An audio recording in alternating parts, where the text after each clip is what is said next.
26 семей переселенцев в регионе получили господдержку на приобретение жилья в текущем году. С начала года выдано 18 государственных жилищных сертификатов на приобретение жилья вынужденным переселенцам, 8 семьям переселенцев из районов Крайнего Севера.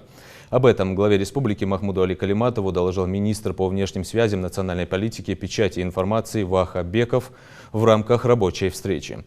Приказом Министерства строительства и ЖКХ России для вынужденных переселенцев республик выделят 119 бланков на сумму свыше 1 миллиарда рублей. И 3 бланка жилищных сертификатов на общую сумму 31,5 миллион рублей для переселенцев из районов Крайнего Севера и приравненных к ним местностей, сообщил министр. По данным Бекова, в сводных списках граждан, подтвердивших свое участие в государственной программе в текущем году, 43 семьи, 264 человека, вынужденных переселенцев, 97 семей, 577 человек из районов Крайнего Севера. Затронули на встрече и актуальные вопросы, волнующие общественность. Один из них – борьба с наркоманией.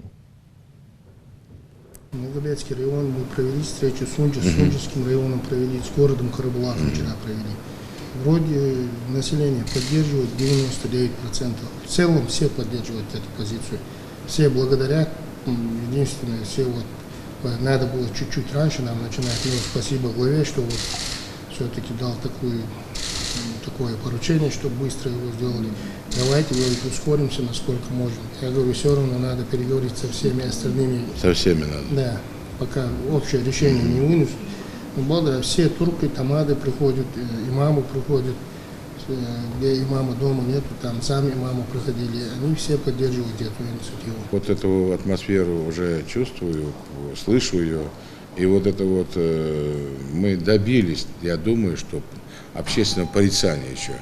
Я уже вижу, что общество тоже стало нетерпимо к тем, кто распространяет. И само по себе в этой части я хотел бы, чтобы вы продолжили эту работу обязательно с нашими учеными-исламистами, с уважаемыми тамадами, юрт-деле, город-деле. Для нас это очень важно. Но самое страшное, у нас лелеют, воспитывают ее сколько, значит, оберегают ее. У нас очень особенно относятся к девчонкам. Вот. И при этих обстоятельствах она силу воспитания своего, силу особенностей мироощущения нашего, восприятия этого мира, они не могут вот так рассуждать. За этим надо очень серьезно смотреть и очень серьезно относиться. Вот. Вы должны очень близко быть к людям. Вы должны все видеть их настроение и помогать им. Помогать, предложения вносить на правительство, надо на главу республики.